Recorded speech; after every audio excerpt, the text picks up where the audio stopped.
Hola, ¿qué tal? ¿Cómo están? Bienvenidos y muy buenas tardes. El anuncio de ayer del rey emérito que se va de nuestro país ha generado desde luego todo tipo de opiniones en torno a la figura de esta personalidad de nuestro país, de la conveniencia o no de tomar rumbo a otros lugares. Ahí vemos al rey emérito cuando era rey y cuando inauguraba el Palacio de Condestable aquí en la capital navarra. Luego en nuestro programa vamos a analizar dentro de unos minutos todo lo que supone la figura de Juan Carlos I. Y además hoy queremos saberlo todo acerca de cómo comenzará el nuevo curso del presente año. Por eso hemos invitado al programa al consejero de Educación del Gobierno de Navarra, Carlos Gimeno. ¿Cómo comenzará el curso? ¿Será online? ¿Será presencial fundamentalmente tanto en infantil como en secundaria? Muchas cuestiones las que plantearemos hoy al titular de Educación en nuestro entorno. Y además queremos saber cómo están los albergues del Camino de Santiago. Hoy hemos estado en uno de ellos en Pamplona para saber, después de los momentos más crudos de la pandemia, cómo retoman su actividad. Y nos iremos también a las Bardenas, o mejor, el presidente de la Junta de las Bardenas estará hoy con nosotros y nos contará una iniciativa que pasa por el pago para pasar y disfrutar de la Bardena en nuestra comunidad. Son algunas de las cuestiones que les traemos hoy al programa, pero desde luego, después de esta bella estampa bardenera, damos la bienvenida a nuestra compañera Sara Rodríguez Aliaga, que viene con toda la información del día. ¿Qué tal, Sara? Bienvenida, buenas tardes. ¿Qué tal, Amaya? Buenas tardes. Pues sí, de nuevo tenemos que seguir hablando del coronavirus y de la incidencia que está teniendo en nuestra comunidad, y lo hacemos con ese brote en Sangüesa que sigue preocupando, a pesar de que hoy, Amaya, no se han registrado positivos relacionados con este foco, que está relacionado a su vez con el ámbito laboral y familiar, pero sí que es cierto que el consistorio de todas formas ha tomado algunas medidas para evitar que se propague, como el cierre de parques, de fuentes o del ciclo de 0 a 3 años. Bueno, preocupación por tanto en Sangüesa, pero es verdad que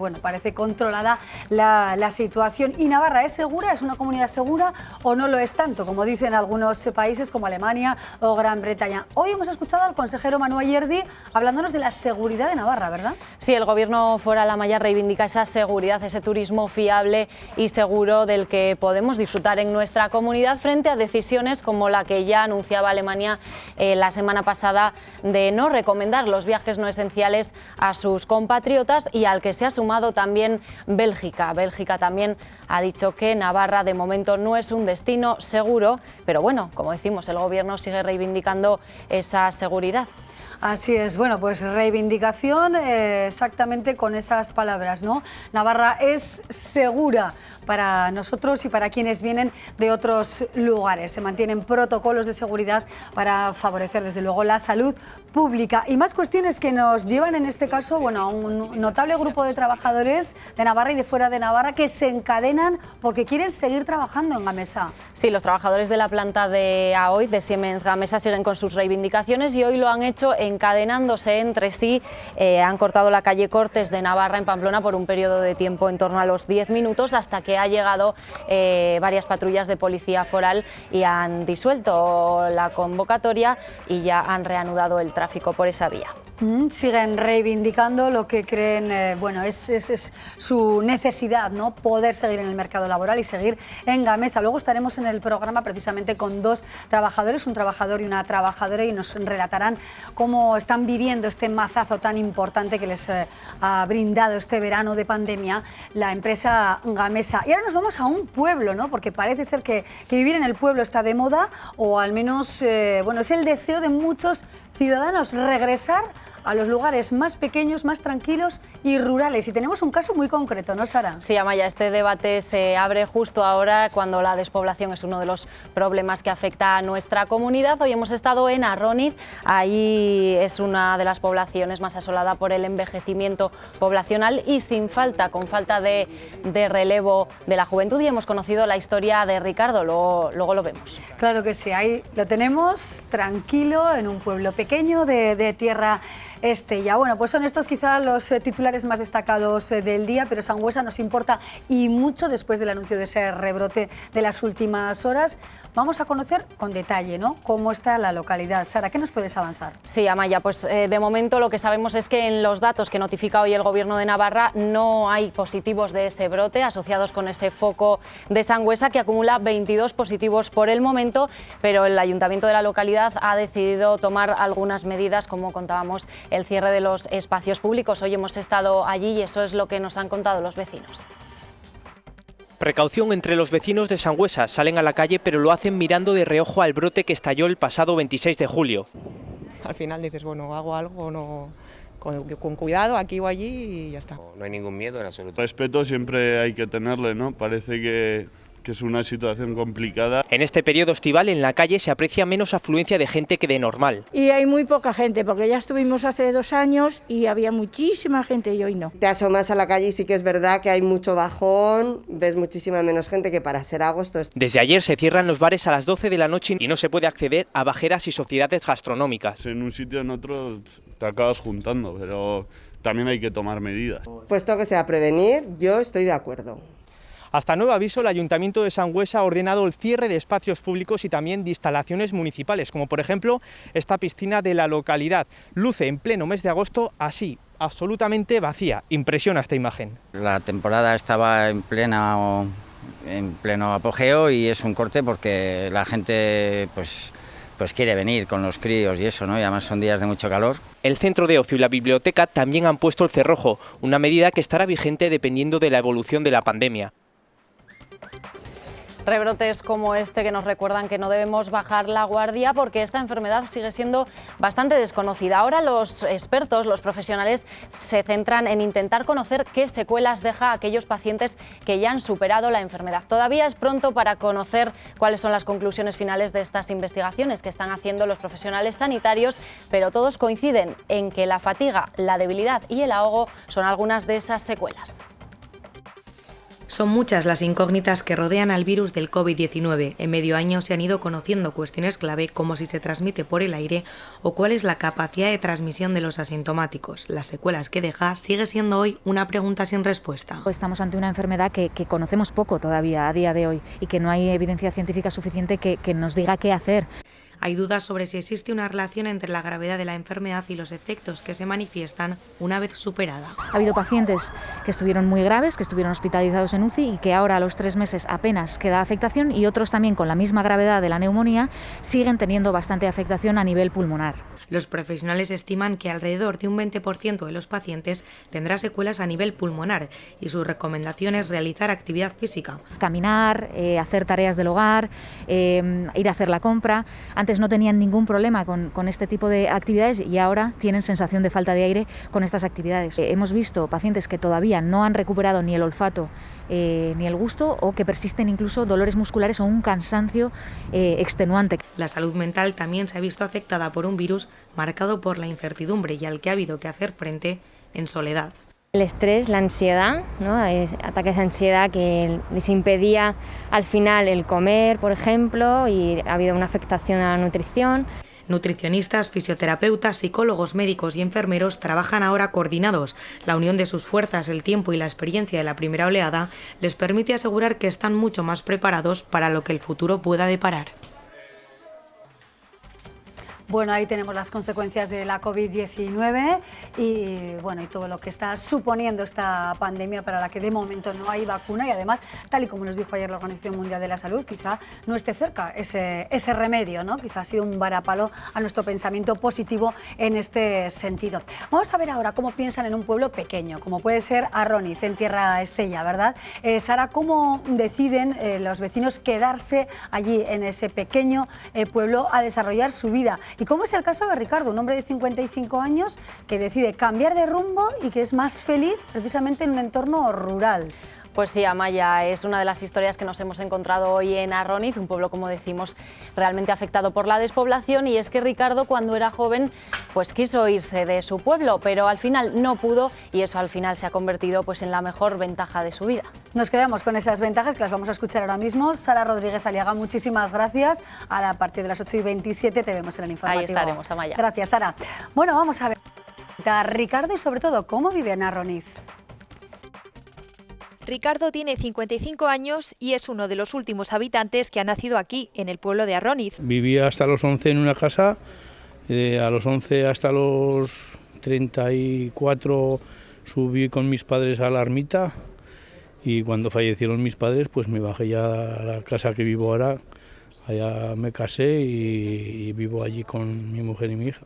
Tras haber estado toda su vida en este lugar, conoce en profundidad la transformación que ha vivido este pueblo a lo largo de las décadas. Sí, a mí prácticamente me ha tocado vivir toda la evolución de cuando yo era pequeño, de no tener ni baño, ni televisión, ni frigorífico en casa, hasta ahora que tenemos ya todas las comodidades de prácticamente el mundo. Este vecino también ha vivido los grandes cambios que se han producido en el mundo rural, como la evolución en el transporte. Antes, por ejemplo, pues en el pueblo pues, los medios de transporte eran los animales. Hoy en día animales no se ven. Hoy en día se ven todo pues, vehículos. Él, de joven, al igual que muchos de sus amigos, se plantearon vivir fuera. Hombre, cuando eres joven sí que te planteas eso de ir a vivir por ahí. Como que no hay nada en el pueblo, Pero a día de hoy Ricardo defiende que hay mayor calidad de vida en el ámbito rural y no cambiaría por nada del mundo su pueblo por la ciudad. Hoy en día, pues ya los que vamos entrando en años somos los que más lo apreciamos, el pueblo. La repoblación, la situación cambia, desde luego en tiempos de pandemia, tantas personas que están tomando la decisión de acercarse más a las localidades pequeñas, también aquí en nuestra comunidad. También una localidad pequeña es el consejero de Educación del Gobierno de Navarra, aunque desempeña su labor al frente del Departamento de Educación, aquí claro, en pleno casco viejo de nuestra ciudad. Carlos Jimeno, titular de Educación del Gobierno de nuestra comunidad. ¿Cómo está, Carlos? Bienvenido. Muy bien, Jimeno. Buenas tardes. Gracias. La verdad es que las familias le miran directamente, quieren saber, también los profesores, todo el entorno educativo, cuándo comenzará el curso y sobre todo cómo, si será fundamentalmente presencial, como indicaba recientemente la ministra de Educación, o también habrá enseñanza online. ¿Qué previsiones tiene el departamento? Bueno, pues la verdad es que estamos absolutamente responsabilizados, somos conscientes de la responsabilidad que tiene el asumir la modalidad educativa en este momento, en esta situación, en estas circunstancias. Lo único que les puedo transmitir a los ciudadanos, a las ciudadanas, aprovechando esta ocasión, es que tranquilidad, que las cuestiones están absolutamente previstas, que hay un contacto prácticamente directo, intenso y extenso con el Departamento de Salud, que hay un plan de contingencia que se elaboró en el mes de junio, es el plan de contingencia más temprano que ha habido en todo el Estado, en toda España, es la primera comunidad que estableció el plan de contingencia. Ese plan de contingencia los centros lo tienen que ajustar, lo tienen que adaptar, lo tienen que concretar a sus realidades. No es lo mismo un centro rural, que como estaba viendo ahora el reportaje, no es lo mismo el colegio público de Arroniz que un colegio público de la ciudad de Pamplona, y obviamente pues todo eso se va a hacer bajo medidas de prevención, de higiene y de seguridad que están establecidas en ese plan de contingencia, que es un documento absolutamente vivo, que estamos continuamente modelando y que tenemos la seguridad de que en septiembre se va a poder comenzar el curso académico en modalidad educativa presencial, en todos los niveles, en todas las etapas. Todos los estudiantes van a estar en modalidad educativa presencial en los centros con el plan de contingencia y con las medidas de seguridad, prevención e higiene que están. Claro, pero si hubiera cambios, si hubiera más rebrotes, la pandemia complicaría más la existencia de todos los ciudadanos y ciudadanas de Navarra. ¿Podría haber cambios? Es decir, ¿se podría suprimir la presencialidad por la vía online o incluso quizá en primaria mantener la presencialidad, en secundaria apostar por la vía online? ¿Todo esto está contemplado? ¿Es posible? ¿Es factible si todo cambia? El plan de contingencia tiene una versatilidad, tiene una flexibilidad, tiene 4 situaciones previstas. Una situación que es la que estableceríamos para esta nueva normalidad, para este momento. Por eso entendemos que iniciaremos el curso académico en la situación 1, que es así denominada en el plan de contingencia. La situación 2, que establecería alguna diferencia, establecería la posibilidad de ir a jornada continua en todos los centros para coordinar mejor el transporte, para evitar algunas circunstancias que puedan ser gravosas desde el ámbito epidemiológico. Habría una fase 3, que establecerían nuevos espacios, reducciones de ratios, grupos estables de convivencia más reducidos, y obviamente estaría la fase 4, que no deseamos nadie, que prácticamente sería la de la modalidad educativa no presencial, el cierre de los centros, pero en la fase 2 y en la fase 3, fundamentalmente en la fase 3, se prevé que fundamentalmente en secundaria, no en infantil ni en educación primaria, sí en secundaria se prevé que se puedan alternar modalidad educativa presencial con modalidad educativa en línea. La decisión final de posibles cambios, ¿no?, de una fase a otra en este plan de contingencia, ¿la adopta Educación exclusivamente o el Departamento de Salud, con Santos Indurain al frente, es quien verdaderamente tiene la potestad de plantear un cambio rígido en este sentido a Educación? Bueno, la dinámica fundamentalmente es que Educación establece ese documento, que Educación establece ese plan organizativo, esa dinámica de medidas, y es el Instituto de Salud Pública quien las refrenda, las autoriza o las deniega, las moldea, las modela.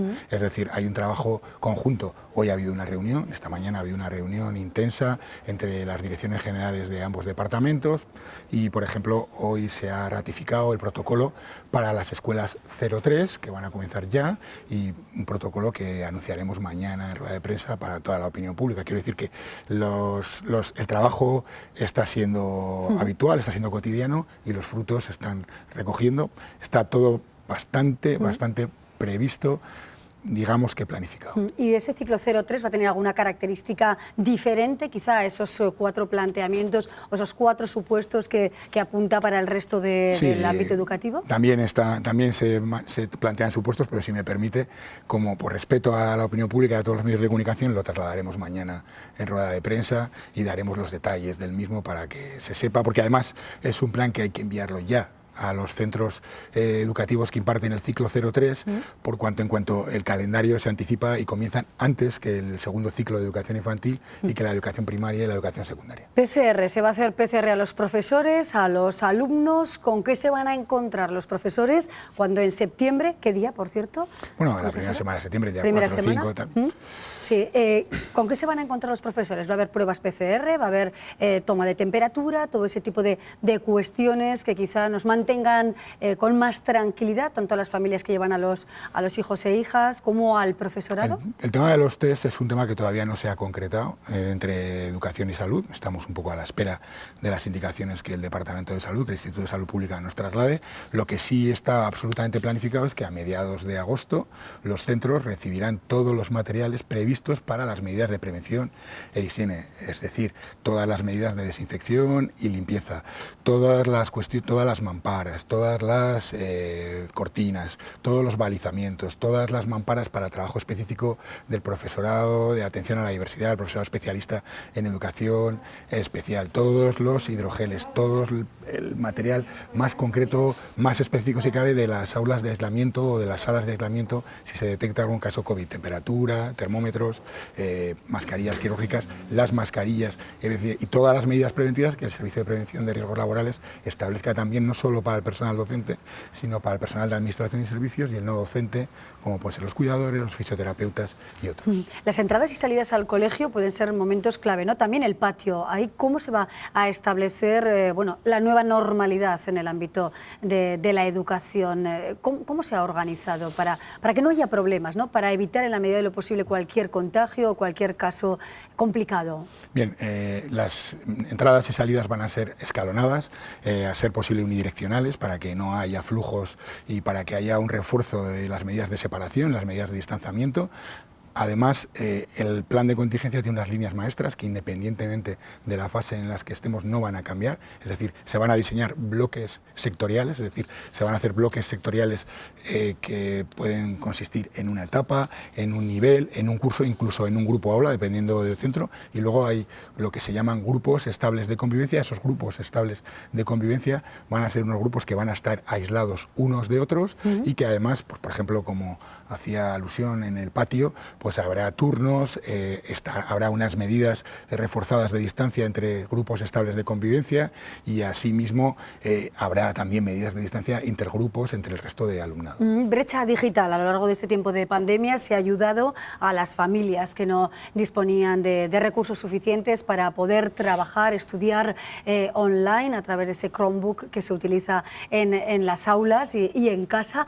¿Hay contempladas ayudas también a quizá la población más desfavorecida o que ha recibido un impacto importante en su economía en este tiempo? Sí, bueno, yo quiero considerarle que en el curso académico anterior, en el curso académico recién finalizado, el departamento hizo una encuesta a las familias para determinar la brecha digital y la subsanó desde quinto de educación primaria hasta segundo de bachillerato. Es decir, se subsanó, se adquirieron más de 10.000 Chromebooks, se adquirieron más de 1.500 líneas de conectividad y ahora mismo acabamos de firmar una carta de adhesión al programa Redes, a un plan de cooperación territorial del Ministerio donde se van a invertir unos recursos materiales significativos que van a suponer que pongamos no solo la brecha digital, sino que abordemos la dotación de materiales informáticos un alumno a alumno, uno a uno. También le quiero considerar que no solo se ha dotado a la red pública, no solo se palió la brecha digital desde quinto a segundo de bachillerato, también en los cursos que se titulaban de los centros de titularidad privada concertada en cuarto de la ESO y segundo de bachillerato con el criterio de alumnado desfavorecido, también se dotaron de materiales específicos de conectividades. Por lo tanto, el esfuerzo que ha hecho el Departamento de Educación ha sido ímprobo y, como comentábamos antes de entrar en plató, pues de alguna manera todo el tema de digitalización, quizás por las circunstancias, en 3 meses se ha avanzado lo que quizás se debería haber avanzado en 2 años posiblemente. Desde luego, la obligación ha hecho que cambiemos el panorama en todos los niveles y en todos los sectores. Usted cita la enseñanza concertada y enseñanza concertada que en general no está contenta con el acuerdo que se ha alcanzado, critica al Departamento de Educación porque no ha habido un acuerdo previo o no ha sido dialogado. ¿Qué respuesta tiene precisamente para la enseñanza concertada, que ya ha anunciado movilizaciones en el inicio del curso porque no se ha acordado ese acuerdo final, consejero? Bueno, yo tengo que decir varias cuestiones al respecto. Una muy importante, es decir, el departamento no ha hecho ningún recorte con respecto a la enseñanza concertada. De hecho, se incrementó esa partida en 6 millones de euros que se van a ejecutar completamente, totalmente. Esa es la primera información que tengo que trasladar al respecto a esa circunstancia. Al profesorado que trabaja, que ejerce su desarrollo docente en los centros de titularidad privada concertada, se le ha recuperado un 1,5 de los recortes que se le hicieron por el Real Decreto 14 de 2012 de racionalización urgente de los recursos de educación. Se le ha recuperado del 2,5 que se le debía, un 1,25, y se le ha aplicado la analogía retributiva. También se comenta que quizá ese dinero ya se le debía al profesorado desde hace 2 años y que se aplica ahora ese dinero se le debía, pero no se le pagó. En la anterior legislatura no se le pagó. Se le podía haber pagado a partir de marzo del 19, cuando se deroga el Real Decreto 14 de 2012 y se emite la Ley Orgánica, la 7 de 2019, de medidas de mejora de la educación y la docencia. Desde ese momento se podía haber revertido esa situación, que no se revierte. Es este gobierno el que la ha revertido, y lo que ha determinado este gobierno es que el marco de negociación colectiva es el que creemos que debe ser. Son profesionales que no tienen vinculación laboral con el Departamento de Educación, son competencia de las patronales de educación, que son quienes les contratan, con quien tienen que negociar, así como no negociamos con otros trabajadores que el Departamento de Educación subvenciona igualmente. Por lo tanto, ¿pero van a tener alguna vía de acercamiento, quizá para que haya una mayor calma en el inicio del curso escolar? Aunque ese acuerdo previo no haya existido, se plantea de alguna manera suavizar quizá el planteamiento, la negociación, al menos a posteriori, para mantener la calma en la enseñanza concertada, ¿o no lo ve necesario? Bueno, la autocrítica, como le digo, que yo como consejero me aplico, es que esos trabajadores, esos profesionales, han tenido un incremento de un 3,25% en su nómina de junio y, sin embargo, no están contentos. Desde luego, yo tengo que hacer autocrítica a ese respecto, pero el Departamento de Educación está muy tranquilo. Está muy tranquilo con el trabajo que ha hecho. El Departamento de Educación está muy tranquilo del rigor del acuerdo de bases que ha establecido, está muy tranquilo con el marco de financiación que ha trasladado, y el Departamento de Educación ahora mismo, teniendo en cuenta que tiene plena conciencia de que se ha hecho en base al interés general y en base a lo que la educación pública establecía, se va a centrar en lo que necesitamos centrarnos, en el comienzo de curso, en el plan de contingencia, en que todas las familias tengan garantizadas todas las atenciones, y esa es la cuestión, ese es nuestro principal afán. Nosotros no vamos a establecer grandes modificaciones a lo que ya ha establecido el departamento, una cuestión que se viene pensando desde septiembre, planificada, pensada, trabajada ostensiblemente. Consejero, ¿y este acuerdo con la concertada o sobre la concertada favorece la integración de los jóvenes profesores al mercado laboral, o quizá en virtud de este acuerdo es más difícil el acceso a la educación? Bueno, yo no creo que interfiera. Este acuerdo básicamente prorroga el acuerdo anterior, que está en el acuerdo programático, es una de las medidas que estaban en el acuerdo programático. Prorrogamos el acuerdo anterior, lo que ocurre es que las circunstancias se han modificado. Lo que ocurre es que hay una transitoriedad de la normativa de la Seguridad Social sobre la jubilación parcial anticipada, y lo que hace el Gobierno es permitirles jubilarse de forma anticipada, de forma parcial anticipada, pero obviamente a ninguna administración, absolutamente a ninguna administración hasta el momento actual, había sufrido costes por la jubilación anticipada. Ahora sí que hay costes, y evidentemente el departamento, ese suplemento que establece, pues como todo el mundo comprenderá, la analogía retributiva sube más y lo que son las pensiones no suben exactamente igual. Por lo tanto, el incremento de personas que acceden a la jubilación y el incremento del suplemento cada vez va a ser mayor, y obviamente nosotros calculamos que ese incremento a lo largo de la legislatura puede ser más de 1 millón de euros a considerar, que sería consolidar 2 millones de euros aproximadamente. Entendemos que ese no es el parámetro, sabemos además que las políticas laborales van en otra dirección, como dice el ministro Escrivá, y por lo tanto hemos hecho un acuerdo que creemos que es el mejor para los centros de titularidad privada concertada y que creemos que es bueno para todos. De hecho, insisto, se les ha recuperado un 3,25 y de hecho se ha superado de alguna manera esa latencia que había en la recuperación del 2012, que ningún gobierno les ha recuperado. Algún gobierno anterior le recortó, otro gobierno no lo ha recuperado, este gobierno sí lo ha recuperado. Pero aún y todo se dice que las condiciones son más precarias que en la enseñanza pública. Bueno, yo no lo sé, entiendo que no. Entiendo que las condiciones, vamos a ver, en el 2012, la analogía retributiva en cuanto a salarios, la comparativa entre el salario que se recibe en el ámbito concertado y en el ámbito público era del 95%. Con los recortes que se aplicó por parte de aquel gobierno en el 2012, la analogía retributiva pasó a un 93,61%, pero en la anterior legislatura bajó a un 91,71% porque no se les aplicó la analogía retributiva del año 2016. Uno no sabe por qué. Pero es que además este gobierno tuvo que aplicar la analogía retributiva de los presupuestos de 2019, que tampoco se les aplicó. Un acuerdo de gobierno de julio, y en diciembre del 2019 este gobierno les recuperó el 0,25 que se adeudaba. Por lo tanto, de alguna manera, este gobierno lo que está haciendo es, de una manera clara, se puede demostrar, es recuperando la analogía retributiva. Las condiciones laborales que tienen en los centros, entendemos que no tienen por qué ser distintas, porque obviamente las patronales reciben en el módulo de otros gastos también lo que se pacta en los módulos, lo que está legislado por norma en los módulos de los conciertos. Por lo tanto, entiendo que hay un aspecto gravoso todavía en la analogía retributiva, pero también hay que tener en cuenta otras cuestiones. Es decir, el profesorado de la escuela pública se presenta a una oferta pública de empleo, pasa por fases de ser funcionario provisional, pasa por fases de funcionario de carrera, previamente a ser interino. Quiero decir que tiene otras cuestiones diferenciales y son funcionarios y son plantilla orgánica del Departamento de Educación. Insisto, no son profesionales que tengan una vinculación laboral con el Departamento de Educación, son profesionales que tienen una vinculación laboral con sus patronales.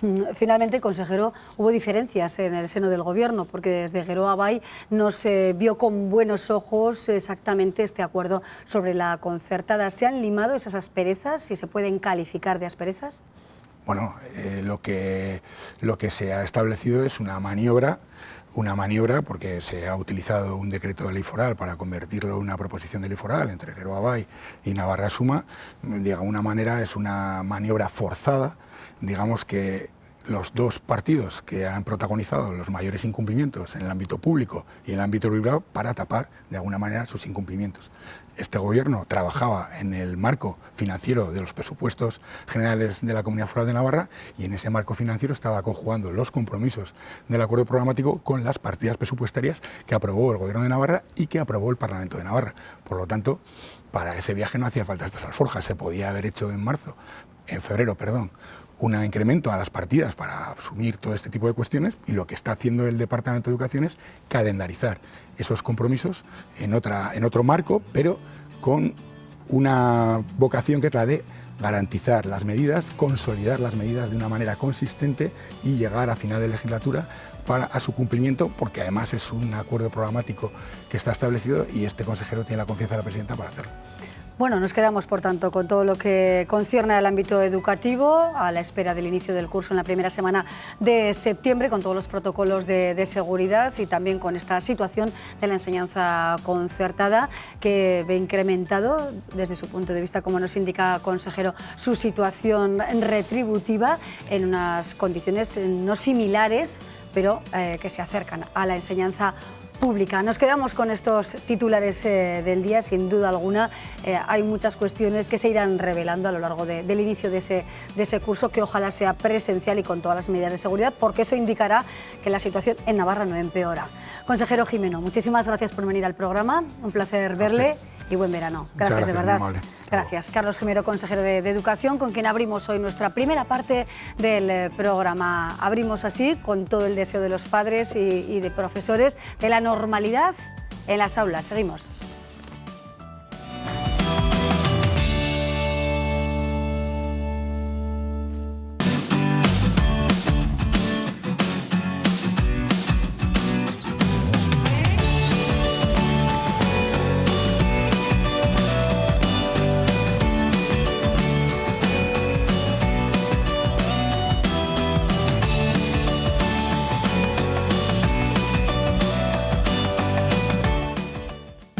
Macroimagen, centro homologado con más de 15 años de experiencia en la formación. Cursos gratuitos para la mejora de la cualificación profesional. Dirigidos a trabajadores en activo y desempleados, nuestra formación puede ser presencial u online. Además, en Macroimagen disponemos de orientación profesional y bolsa de empleo. Infórmate en nuestra web www.macroimagen.es. Noticia, no sé si esperada, deseada, desafortunada. ¿Cuántos calificativos podríamos ponerle a la decisión que adoptaba ayer el Rey Emérito Juan Carlos I de dejar España por la situación que está viviendo y que tiene que ver con asuntos de su vida privada? Así lo dijo y de tiempo anterior. Hoy queremos ver qué consecuencias tiene esta decisión para nuestro país y si es la más acertada o si por el contrario merma la credibilidad de toda una institución. Contamos con varios invitados hoy en nuestro programa, algo que agradecemos de forma notable, ¿verdad? Porque es verano y cada persona pues tiene organizadas sus vacaciones, y a pesar de esto tenemos la suerte de contar con nuestros colaboradores. En primer lugar, damos la bienvenida a Paloma Zorrilla, abogada. ¿Qué tal, Paloma? ¿Cómo estás? Muy bien, pues estás fenomenal aquí en este plató tan veraniego. Tan veraniego, tan refrescante, ¿verdad? Estupendo. Gracias, Paloma, por acompañarnos. Buenas tardes. A mi derecha, José Javier Echeverría, también abogado. ¿Qué tal, José Javier? Muy bien. ¿Cómo estás? Bien, como ¿Bien? ya te digo, de vacaciones. Realmente aquí estamos como si igual que de vacaciones. Gracias de verdad por venir. Joseba Ciolaza está también con nosotros. No sé si le hemos roto las vacaciones. No, o si todavía no. No, ¿verdad? Todavía no. Bueno, pues todavía Gracias trabajando y siguiendo la actualidad. ¿Qué tal, Joseba? Muy bien, ¿Cómo perfecto, estás? muy bien. ¿Bien? Muy bien. Gustavo Galarreta está, él es sociólogo y además bueno, pues ha sido político durante bastante tiempo, al igual que José Javier Echeverría. Y Gustavo Galarreta es analista de la actualidad y además experto en seguridad. ¿Qué tal estás, Gustavo? Pues muy bien, de vacaciones y esperando pues irme al pueblo esta tarde. Ya me voy a Figarol con las maletas y con mi hijo. A descansar, sí. ¿verdad? A descansar, sí. Bueno, pues reposar un poco todas las ideas y también este tema, ¿no? Que sin duda alguna ha generado muchísima controversia en nuestro país. Lo conocíamos ayer por la tarde y así se lo contábamos en el siguiente vídeo. El rey Juan Carlos I comunica en una carta dirigida a Felipe VI su decisión de trasladarse fuera de España. y dice que lo hace debido a la repercusión pública que están generando ciertos acontecimientos pasados de su vida privada. La decisión del rey emérito se produce tras las investigaciones abiertas por fiscales suizos y españoles sobre los supuestos fondos en paraísos fiscales de Juan Carlos I. Además, la Fiscalía del Tribunal Supremo investiga el papel del rey Juan Carlos I en las supuestas comisiones pagadas por la adjudicación a empresas españolas de las obras del AVE a la Meca. El abogado del rey emérito ha hecho público también un comunicado en el que asegura que su cliente está a disposición del Ministerio Fiscal para cualquier trámite o actuación que se considere oportuna. El rey abandonará la zarzuela después de 58 años y 6 años después de su abdicación en 2014. Seguirá manteniendo, eso sí, el título honorífico de rey. Hace 7 semanas era retirado su retrato de la sala del gobierno del Parlamento de Navarra.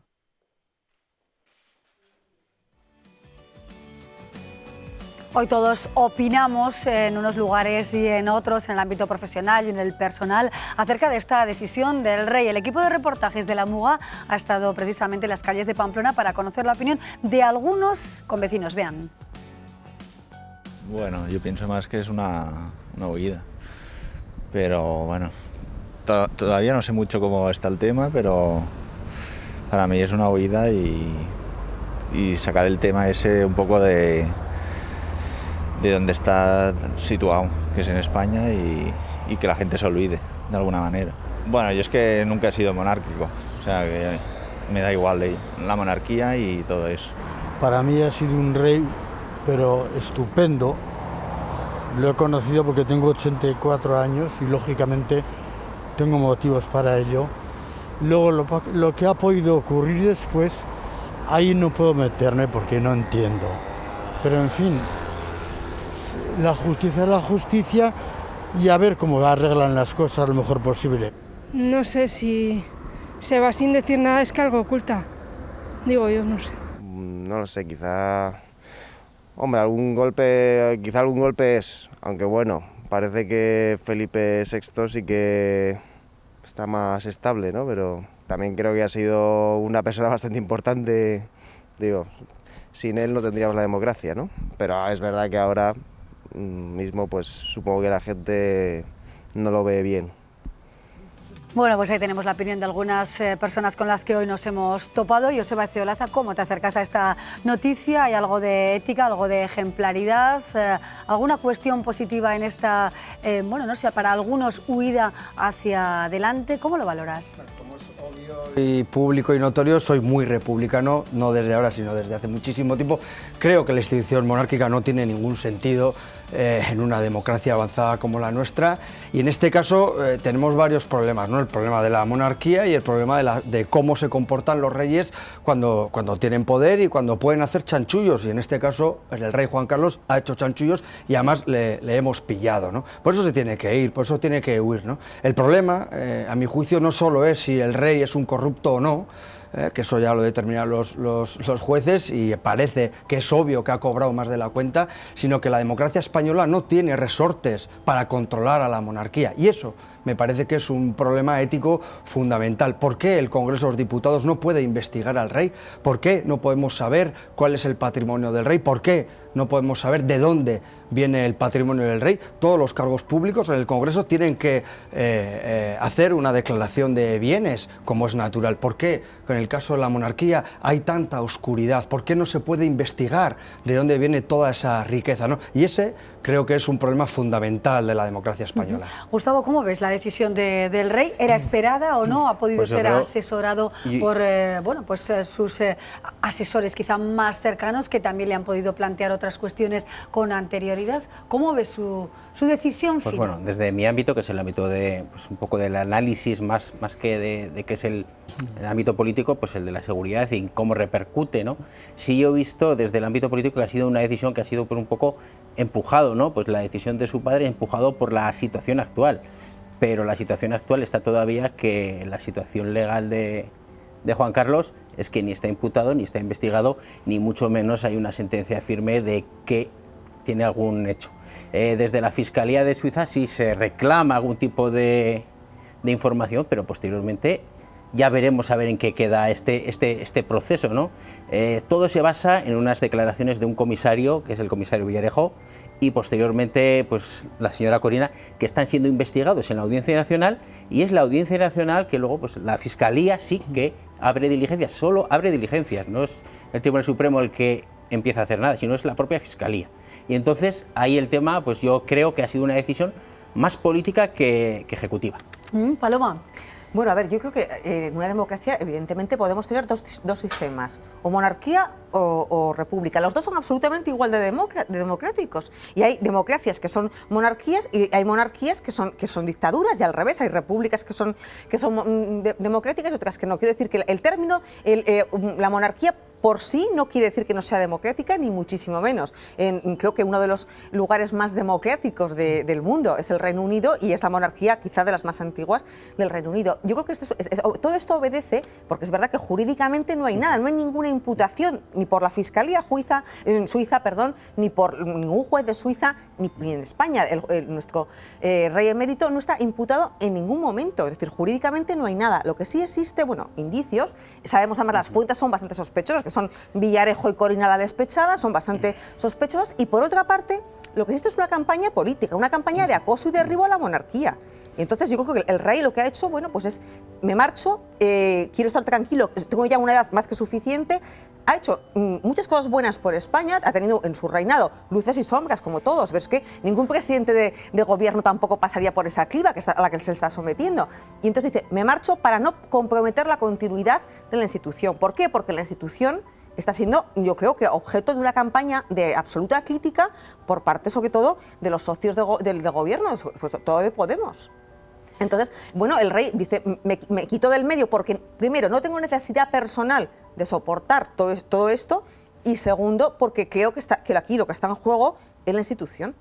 Enseguida vamos a escuchar al presidente del Gobierno, Pedro Sánchez, que acaba de intervenir precisamente mostrando su apoyo a la decisión del rey. Pero antes vamos a escuchar a José Javier Echeverría acerca de, bueno, si realmente se estabiliza el régimen de monarquía que tenemos ahora, con esta situación, en principio, de indicios, pero esta decisión puede suponer quizá un espaldarazo al actual reinado de Felipe VI, ¿o no? Yo lo que creo es que, sobre todo los republicanos, lo que nos estamos equivocando y le estamos dando el paraguas a los defensores de Juan Carlos cuando mezclamos el debate de los posibles actitud delincuente del señor Juan Carlos con el debate monarquía-república. Yo, si queréis que hablemos de monarquía-república, no tengo ningún problema. Yo me centraría más en Juan Carlos, posible culpable de la comisión de una serie de delitos tan graves como, para la figura que él representaba, relacionados con imposición, comisiones, etcétera, etcétera. Cuando se está diciendo que no hay indicios, que Corina, que tal, yo creo que estáis ocultando una realidad. Yo creo que explicarlo claramente. Antes del 2018 se inició una investigación que venía de Suiza y se consideró que los hechos de aquella investigación no se le podía imputar porque tenía la inviolabilidad todavía por unos hechos ocurridos cuando todavía era el jefe del Estado. Pero posteriormente la Fiscalía Anticorrupción, hay que tenerlo claro, sigue investigando hechos posteriores a su condición y se encuentra con un tope. Y ya no es su inviolabilidad, sino que es una persona aforada. Y ya el Fiscalía Anticorrupción encuentra que no puede seguir, o sea, los indicios que tiene para actuar en contra del señor Juan Carlos, su aforamiento se lo impide y solicita que sea Fiscalía del Tribunal Supremo la que siga investigando. Es decir, indicios de delito existen. Fiscalía Anticorrupción detecta esos indicios de delito en la persona de don Juan Carlos, no inviolable, pero sí aforado, y manda a Fiscalía del Tribunal Supremo que continúe con la investigación. Es decir, cuando se habla de que no esté investigado, no esté imputado, sí que hay una investigación abierta contra él. En ningún momento está imputado, no hay ningún auto. No hay ningún auto. Pero estáis como diciendo, como no está imputado, no hay... No, es que no hay ningún auto de acusación. Fiscalía, insisto. Fiscalía no es el Tribunal Supremo. No, bueno, hombre. No. Eso decían de su... Mira, cuando hablamos de que se ha ido, es que no se ha ido. Su hijo lo ha echado. Es que su hijo lo ha echado. Hasta el propio comunicado. No creo ¿Habéis que visto el comunicado? Sí. Es absurdo. Es decir, lo firma, por decirlo de alguna manera, Felipe, y lo que hace es transcribir una carta que le manda su padre a él, con una peculiaridad, que es que el abogado de Juan Carlos, que no ha participado en la redacción de ese comunicado, de repente se ve y dice, cuidado, que nos pueden decir que nos estamos abstrayendo a la acción de la justicia, porque Fiscalía está investigando. Eso es lo que tenéis que tenerlo claro. Bueno, pero a ver, aunque se vaya de España, sea su domicilio, no se abstrae a la acción de la justicia. Mira, en las películas estamos acostumbrados a ver que cuando llega un señor y le dice, lo llevan a comisaría y dice a la persona a la que están investigando, sí, le el pasaporte. estoy detenido, y le dice, de momento no, pero no abandone el país. Este es el mismo caso. A él le tenía que haber dicho, estoy detenido. No, Juan Carlos, no está detenido, pero no abandone el país porque pronto puede estar. A ver, es que de momento no hay nada, es decir, se está investigando. A ver, y hay que tener en cuenta... Indicios de delito. A ver, ¿quién está investigando? Está investigando al señor Villarejo, que tiene una docena de asuntos en los tribunales, y a doña Corina... Fiscalía y a doña Corina, la despechada, que también tiene un montón de problemas, sobre todo en Suiza. Entonces, claro... ¿Esas declaraciones qué son? ¿Son declaraciones para exculparse ellos, Villarejo y Corina? Que no. Es un intento de chantaje.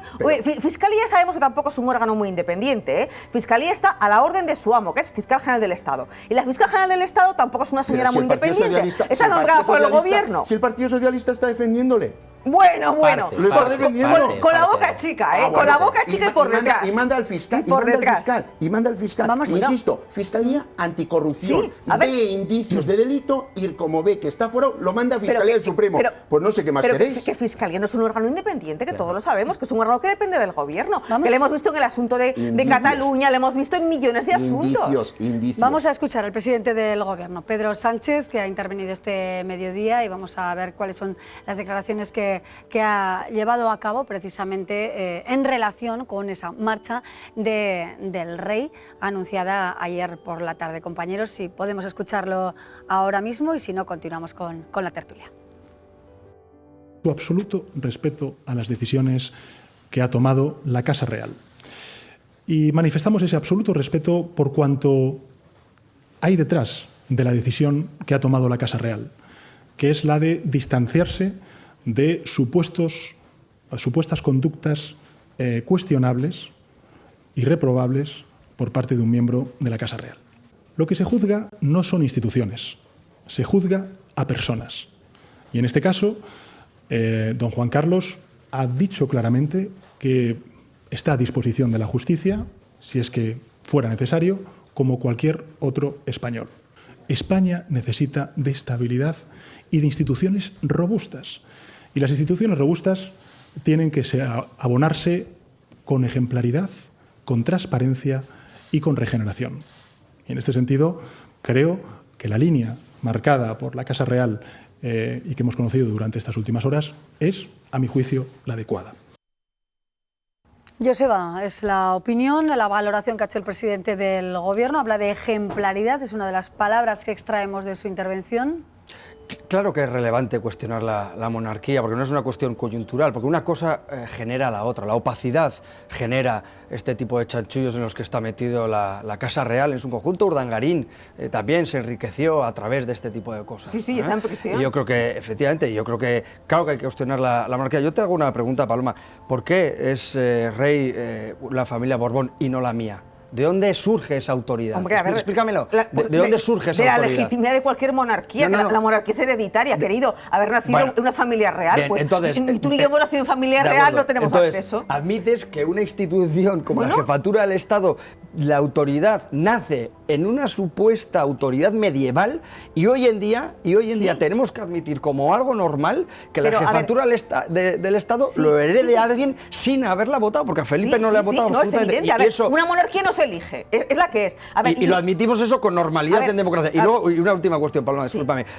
Es una institución machista, es decir, Felipe es rey y no lo es su hermana mayor. Y admitimos, Paloma, a mí lo que me aterra que una persona como tú o cualquier otra persona monárquica Yo no soy monárquica, yo estoy defendiendo lo que me parece oportuno. La legitimidad democrática y la autoridad moral de la monarquía, que no hay por dónde cogerlo. Antes no había por dónde cogerlo, Paloma, y ahora muchísimo menos. No hay ni una sola razón, ni una para defender a la monarquía. Que son democráticas.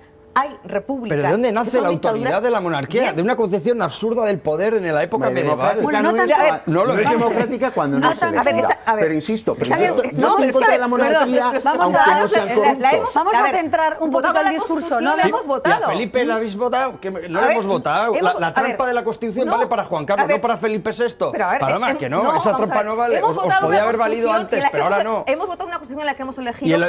¿Y Felipe VI también? Te he escuchado, hemos elegido una monarquía. La monarquía, ¿cómo se sucede? Por herencia. Y para toda la vida. Claro, porque en el 78 alguien lo votó, para toda la vida tenemos que admitirlo. Es que es una monarquía, lo contrario es una república. Hay repúblicas que conocemos todos y que son unas perfectas dictaduras. Sí, Paloma, y hay monarquías como la inglesa, insisto, que son unos ejemplos perfectos de democracia. Que alguien haya votado a la Constitución en el 78 implica que tenemos que admitir a la monarquía durante toda nuestra vida. Bueno, cuando queramos lo cambiaremos. ¿No se puede enmendar eso? Sí, claro que se puede. Vamos a adelante, Joseba, pero quiero decir que, a ver, las cosas que haga la monarquía no quiere decir que una república nos blinde absolutamente en contra de la corrupción. No, pero podremos echarle. Sí, no tendremos que heredar los fallos de hijos a nietos. No, pero a ver, pero tampoco Felipe tiene por qué heredar los fallos de su padre. Insisto, que este rey ha tenido en su reinado sombras y luces. Bueno, tenemos a Jesús María Paloma. Pero resulta que también hereda las culpas. Es como si le queremos echar la culpa a María Chivite y hacerla heredera de lo que hizo Urralburu y lo que hizo Tano. Hombre, no. Tenemos a Jesús María Osés, profesor de Historia del Pensamiento Político de la Universidad Pública de Navarra. Está con nosotros vía online. Jesús María Osés, profesor, ¿qué tal? Bienvenido, buenas tardes. Buenas tardes.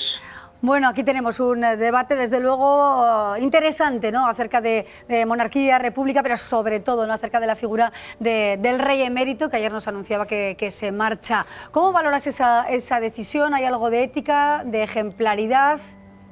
¿O cómo lo valoras realmente? ¿Qué está pasando en España para que se tome una decisión así? Hombre, ni de ética ni de ejemplaridad, según mi parecer, pero claro, yo no estoy aquí para juzgar, por ejemplo, lo que sería una trayectoria de 40 y pico años, desde el año 78 prácticamente, o 77, hasta la actualidad, no, porque en principio, evidentemente, está claro que al rey lo puso ahí Franco, ¿no? Pero pronto él tomó unos derroteros políticos distintos a lo que se le había programado, si se puede decir así, ¿no? Y fue un tiempo en el que se mostró el antiguo jefe del Estado pues muy consciente de que tenía que legitimar de alguna manera la institución monárquica. Y de eso vinieron, por ejemplo, pues el regresar líderes políticos del exilio, se legitimaron los partidos políticos, se comenzaron a ver realidades como algunas libertades básicas, se hizo la Constitución del 78 y después hubo elecciones. Y por supuesto también habría que recordar que salimos del golpe de Estado con el Estado democrático en pie y más consolidado, ¿no?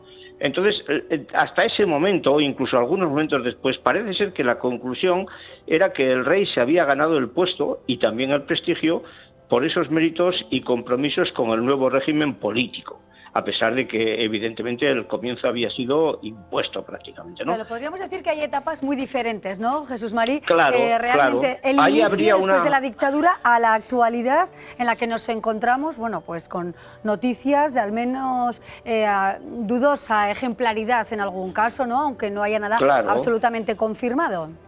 Sí, porque la ejemplaridad es sencillamente la posibilidad de que alguien se pueda tomar como ejemplo por otros a la hora de actuar. Y bueno, así como estas primeras actuaciones, vamos a decir así, fueron, vamos a decir, ejemplares incluso para los ciudadanos que pensábamos que, y seguimos pensando que hoy día la monarquía puede ser algo anacrónico, pero sin embargo ha llegado debido precisamente a que es un monarca constitucional y no tiene ningún tipo de poder más allá del representativo, pero no tiene poder ni legislativo ni ejecutivo. Pues lógicamente eso requería una serie de condiciones. Por ejemplo, en el ejercicio de su cargo era absolutamente inmune, es decir, no responsable de nada, porque tras de su firma siempre estaba avalado y garantizado por la firma de un ministro, ¿no? pero en su ámbito privado, que esto tampoco sé si se entiende bien, no lo era. Es decir, estaba sometido a la ley como cualquier otro ciudadano. ¿Por qué? Porque nadie, ni él mismo, está por encima de la ley, ¿no? Entonces, las conductas que parece ser, o de las cuales hay indicios en estos momentos, borran prácticamente del panorama lo que sería esa ejemplaridad y sobre todo también los principios éticos que tendría que, como representante o como una de las instituciones fundamentales del Estado, tendría que tener presentes, y parece ser de momento que hay indicios suficientes para pensar que efectivamente aquí en vez de conductas ejemplares puede haber delitos penales, como podrían ser con cualquier ciudadano que hubiese hecho semejantes cosas, ¿no? Jesús María Usés, nos quedamos con esas reflexiones, quizás dos etapas diferenciadas, y también veremos a ver, ¿no? Si la justicia, bueno, pues define un poco más todo lo que concierne a la situación económica y de ingresos, bueno, pues del rey emérito que se va de España. Muchísimas gracias, profesor, por acompañarnos, además en tiempo de vacaciones. Gracias de verdad y buenas tardes. Buenas tardes, gracias a ustedes. Muchas gracias. Pues también hemos estado en la Universidad de Navarra, precisamente con la catedrática de Derecho Constitucional, Asunción de la Iglesia. Vamos a escuchar también sus opiniones.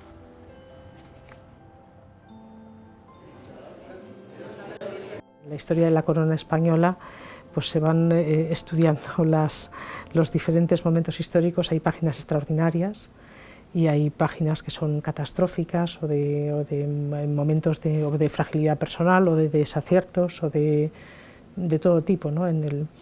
Especialmente pues se pueden dar también en la vida privada.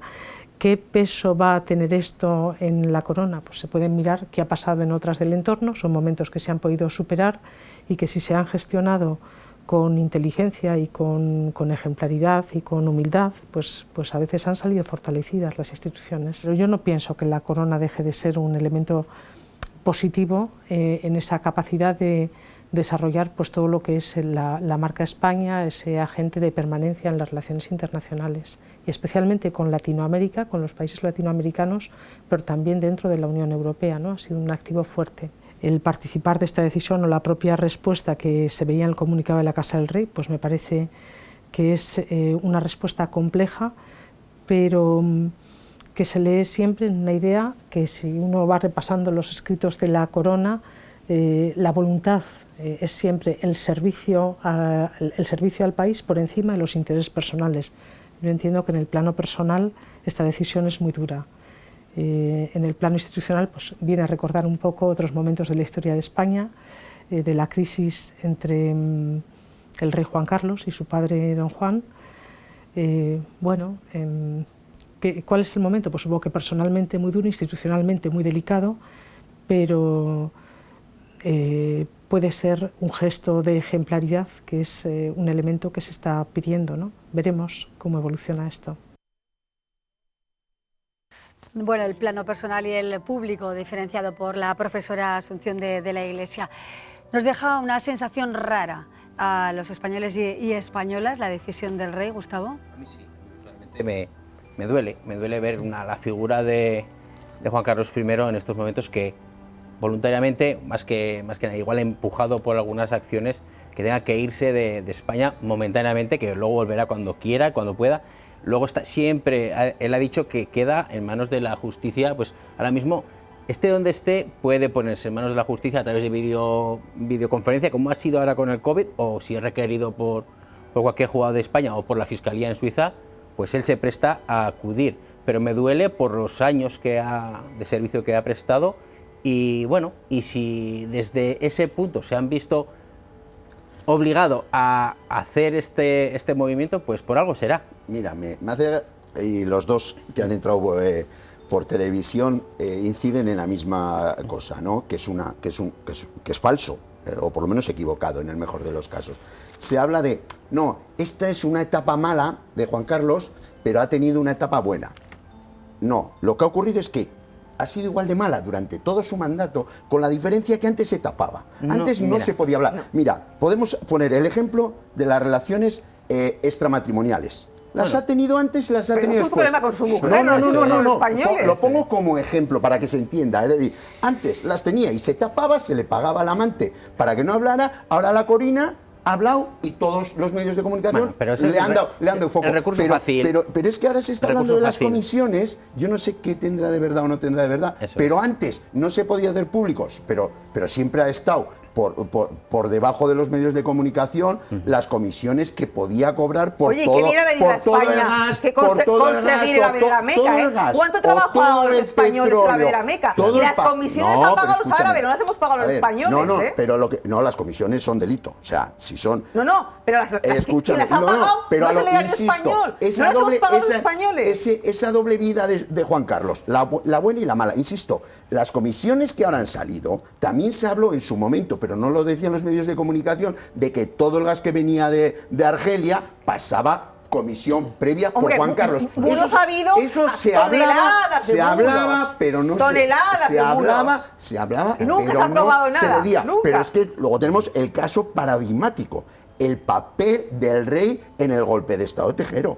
Se ha dicho, nos vendió durante muchos años que su papel era salvador de la democracia, cuando luego fuentes bien formadas y dentro del movimiento golpista han podido manifestar de que él era uno de los principales protagonistas. Entonces, el problema no es que él haya cambiado, el problema es que los medios de comunicación, por presión de los poderes del Estado, han permitido opinar lo que antes no se podía opinar.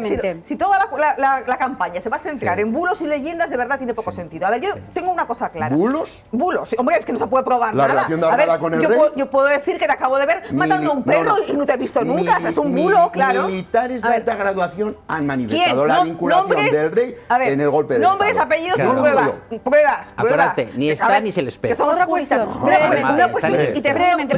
Sí. A ver, yo creo que la criba que ha pasado Juan Carlos y que está pasando, no lo pasaría ningún presidente de gobierno. Nadie. A cualquiera de los presidentes de gobierno, de todos los colores. Si ha sido su hijo el que lo ha echado. Vamos a ver. Es que seguís. ¿Quién lo ha echado? ¿Quién lo ha echado? ¿Por qué se ha ido? A ver, José Javier, vamos a escuchar a Paloma. ¿Qué le pasó a Urdangarín? ¿Qué le pasó a Urdangarín? Cuando se le empieza a investigar, se le manda a Estados Unidos. Primero se le manda a Estados Unidos. No os equivoquéis. Se le aparta físicamente de la corona. Están haciendo lo mismo que hizo él. Con Urdangarín le está haciendo su hijo a él. Bueno, tenemos que avanzar, señores, tenemos que avanzar. Una cuestión más, Joseba, la reina emérita, que ya sabemos está en el Palacio de Marivent, está en Mallorca y que de alguna manera queda desvinculada de este planteamiento de Juan Carlos I. El papel de la reina emérita ahora. Quiero hacer un apunte anterior. Jesús Mario Sés fue un muy buen profesor de sociología, pero no estoy de acuerdo en una cosa, y es un mito fundacional de la transición y desde luego creo que es faltar a la memoria democrática de este país y de esta tierra. No es verdad que el rey trajera la democracia la trajeron las miles de personas que se dejaron la piel y a veces la vida luchando sindicalmente en esta tierra. Entre el 75 y el 76 Comisiones Obreras puso miles de huelgas en marcha, miles, para doblegar el franquismo y para traer la democracia. No es verdad que las élites trajeran la democracia y no es verdad que el rey trajera la democracia. A este país la democracia la trajo la gente que luchó y que se dejó la piel por esos valores. No el rey, desde luego. No el rey. Comisiones obreras, fueron muchos. No había quedamos ya con esta última frase. Desde luego el tema tiene muchos puntos de vista críticos o favorables, pero de momento nos quedamos con estos tan valiosos que nos han dejado en nuestro programa Gustavo Galarreta, José Javier Echeverría, Paloma Zorrilla y Joseba Olaza. Sé que la tertulia va a seguir ahora fuera. Es buenísima. Sí, exactamente. Muchísimas gracias de verdad a todos y también a Jesús Mario Sés, que ha entrado por teléfono, sin duda, y también a la profesora de Derecho Constitucional. Nosotros seguimos con otros asuntos del día. Macroimagen, centro homologado con más de 15 años de experiencia en la formación. Cursos gratuitos para la mejora de la cualificación profesional. Dirigidos a trabajadores en activo y desempleados, nuestra formación puede ser presencial u online. Además, en Macroimagen disponemos de orientación profesional y bolsa de empleo. Infórmate en nuestra web www.macroimagen.es.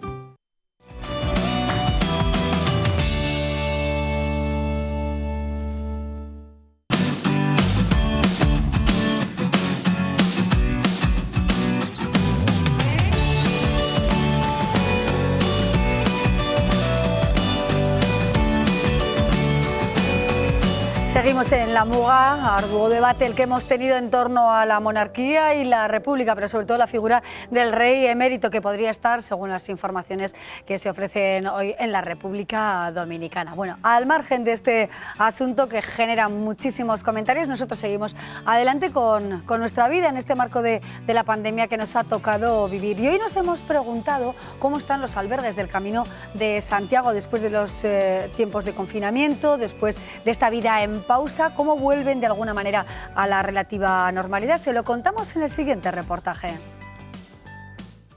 Trujal Mendía de Arróniz desde 1992. Aceite procedente íntegramente de olivos de Navarra, el Trujal más representativo de la comunidad foral. La tradición en aceite de oliva virgen en Navarra tiene un nombre: Trujal Mendía, el auténtico sabor de nuestra tierra. El Camino de Santiago cobra vida de nuevo y con él los albergues. Tras un parón de más de 3 meses vuelven a abrir sus puertas a peregrinos. El 1 de julio que lo volvimos a reabrir, claro, pues con muchos miedos, mucha incertidumbre. No sabíamos si iban a venir peregrinos, si no.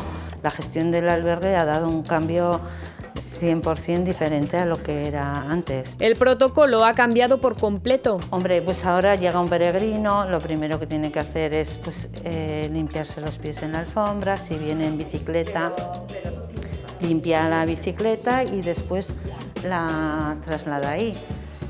Los peregrinos llegan a recepción, se les toma la temperatura. Tenemos que sellar la credencial, nosotros no la tocamos, simplemente ellos no la abren, nosotros la sellamos. El albergue Jesús y María, ubicado en el corazón del casco viejo de Pamplona, tiene una capacidad de 112 personas. Con las nuevas medidas no pueden albergar a más de 56. Además, ahora es obligatoria la reserva. Sabemos, por ejemplo, ya que vienen 6 personas juntas, o 2, o uno solo. Entonces ya tenemos el 1,5 metros de distancia. Cuando viene una persona sola, pues tenemos 1,5 metros de distancia para el siguiente peregrino que llega. Cuando vienen un grupo de 4 y nos dicen que son convivientes, pues los ponemos juntos en la misma litera. También han tenido que cerrar espacios comunes. Hemos cerrado la cocina, los baños, por ejemplo, tienen un aforo solo de 3 personas a la vez. Y lo demás, bueno, al cerrar la cocina, este albergue, como tiene un patio muy grande, pues la gente, yo creo que pasa muchos ratos también en el patio. Aspace gestiona este espacio dando trabajo a personas con parálisis cerebral. Hombre, para Aspace este lugar ha sido muy importante porque ha sido un poco el dar un paso y salir para que la sociedad nos conozca de que somos capaces de hacer estos trabajos y que lo hacemos muy bien. De hecho, ya llevamos 10 años gestionándolo. El coronavirus ha frenado la actividad este año. Tan solo en el mes de julio han recibido 600 peregrinos menos que el año pasado. El total ha sido de 1.000 caminantes procedentes de países como Italia, Francia o Alemania. Trujal Mendía de Arróniz desde 1992. Aceite procedente íntegramente de olivos de Navarra, el Trujal más representativo de la comunidad foral. La tradición en aceite de oliva virgen en Navarra tiene un nombre: Trujal Mendía, el auténtico sabor de nuestra tierra. Hemos visto encerrados en la iglesia de San Lorenzo y hoy haciendo cortes en el centro de Pamplona encadenados. Y hablamos de los trabajadores y trabajadoras de Gamesa en Aoiz, que no soportan la decisión que tomaba hace semanas esta empresa de dejarles sin trabajo. Amaya Goñi, muchísimas gracias por venir. ¿Qué tal estás? Bien. Trabajadora de Gamesa. Sí. ¿Hace mucho tiempo? 10 años llevo ahí, sí. ¿Cómo sienta una decisión así totalmente inesperada, Amaya? Pues nos cayó como un jarro de agua fría. Sí, la verdad es que nos pilló tan desprevenidos y que no podíamos dar crédito a lo que estaba pasando. Una empresa como la que teníamos, con el potencial que tiene en cuanto a naves, en cuanto a trabajadores, que nos estaban diciendo que iba todo muy bien, que era la joya de la corona, que todo estaba perfecto, y de un día para otro ya no había trabajo, ya no éramos tan buenos Entonces te dejan bastante descolocado. Miquel Garriz, ¿qué tal estás? Bienvenido, buenas tardes. Hola, buenas tardes. ¿Tú cómo estás? ¿Cómo has llevado todo este trayecto en las últimas semanas? Y sobre todo, ¿qué reclamas como trabajador de Gamesa en AOID a las autoridades que en principio han comentado que se están buscando alternativas, soluciones? ¿Qué reclamáis? Porque hoy mirabais directamente al Departamento de Desarrollo Económico del Gobierno de nuestra comunidad pidiendo, ¿no?, verdaderamente soluciones. Bueno, pero lo que reclamamos son pues las soluciones. Desde el Gobierno nos han transmitido que podía haber alternativas, entonces queremos ver esas alternativas plasmadas en algo real, no en solo bonitas palabras que nos dejen tranquilos y aquí no pasa nada. No, queremos hechos y por eso estamos reclamando eso, que se hagan esos hechos. Claro, estáis dispuestos a todo, ¿no? Y os hemos visto encadenados, ¿verdad?, en el centro de la ciudad, y no vais a parar hasta tener una solución positiva o por lo menos mejorada en todo lo que tiene que ver con vuestro futuro laboral, es decir, que no haya un cierre de Gamesa o que al menos haya alguna alternativa para seguir trabajando. Es lo que hemos dicho desde un primer momento este comité, estamos buscando una alternativa laboral. O sea, por eso estamos luchando y creemos que con esta lucha y estos actos podemos conseguir algo. Amaya, la situación de cada familia, desde luego, es complicada, ¿verdad? Muchos miembros de familias completas no trabajan precisamente en Gamesa, con lo cual el mazazo todavía es mayor, ¿no? ¿Es así? Hay familias completas trabajando allá, hay que trabajan los dos miembros de la pareja o que trabajan los hijos, hay bastantes de esas. Y luego es que el problema es que en la zona no hay nada alternativo para eso. No hay otro trabajo, no hay una... Y más en la situación en la que estamos ahora. Con todas las empresas en ERTE, tenemos un futuro bastante negro en ese sentido. La lucha va a continuar, porque os vemos muy convencidos de seguir adelante, encerrados, haciendo ayuno, cortando carreteras o lo que se tercie, bueno, para hacer ruido y conseguir algo, manifestándoos a pesar de la pandemia con medidas de seguridad, obviamente. ¿A qué estáis dispuestos finalmente, Miquel? Pues... Porque ¿creéis realmente que se va a revertir la situación? ¿Confiáis en ello? Hombre, si no confiaríamos no estaríamos haciendo estos actos. Lo que sí que creemos es que se pueden dar alternativas, si el gobierno busca y quiere, yo creo que se pueden dar esas alternativas a tener trabajo, que es realmente lo que estamos pidiendo, que mantener unos puestos de trabajo, igual todos no, pero los máximos posibles sí, porque como bien explicaba Amaya, vienen unas épocas que para nada son alentadoras, o sea, vienen unas épocas muy duras y está la cosa peliaguda. Así es, y es verdad que hay zonas, como es el caso de AOID, que todavía más complicado, ¿no? Porque ya hubo otros cierres de empresas con anterioridad y eso, bueno, supone una merma desde todos los puntos de vista para una zona como es AOID, cercana a Pamplona, pero que se ve un poco olvidada, ¿no?, en este sentido. Nos prometieron muchísimo cuando hicieron el pantano. Gamesa era una solución, o bueno, un paliativo para todas las empresas que se cerraron en aquel momento. Al final se ha quedado todo en nada, no se ha visto una solución a largo plazo. En AOID tenemos más del 13% de paro, bastante superior al resto de la comunidad. Y ahí está claro que no se ha apostado por la zona. Entonces la recolocación en la zona va a ser muy complicada, ya hay que salir de allí, ya estamos con el tema de la despoblación, que al final es todos los pueblos de alrededor lo van a sentir. Sí. Hoy ponemos nuevas caras. Recientemente charlábamos también con el presidente del comité de empresa, Alfonso Pollo, que está hoy detrás de las cámaras y nos acompaña, y os agradecemos que vengáis porque de alguna manera comprendemos, ¿no?, la situación en la que os encontráis y tenemos que daros voz para ver si verdaderamente la dirección de la empresa cambia de destino, ¿no? Miquel Garriz, gracias. Amaya Goñi, muchas gracias por venir y hasta pronto. Muchísima suerte. Gracias, de verdad. Nosotros seguimos adelante con el programa y les contamos precisamente, ya hablándoles de la pandemia, que acabamos de conocer que el alcalde de Tudela, Alejandro Toquero, ha sido positivo por coronavirus, así nos lo acaban de confirmar. Y les hablábamos también de paro, de desempleo, y el impacto del coronavirus ha dado desde luego una pequeña tregua al mercado laboral en Navarra en el mes de julio, aunque no es suficiente para recuperar todo lo perdido por esta pandemia. En nuestra comunidad el paro ha bajado en 416 personas y la cifra total de desempleados se sitúa en las 40.048 personas. Bueno, pues hablábamos del paro, pequeño respiro, mirándonos todos los días, todos los detalles de la pandemia. Les hablamos también de las pruebas PCR que se están haciendo y les contamos que Navarra exhibe datos. Somos la segunda comunidad solo superada por el País Vasco en realizar pruebas PCR. Solo la semana pasada se llevaron a cabo casi 11.000. En lo que llevamos de pandemia se han realizado más de 110.000, 169 por cada 1.000 habitantes, superando con creces la media española, que se encuentra en 98 pruebas por cada 1.000 personas.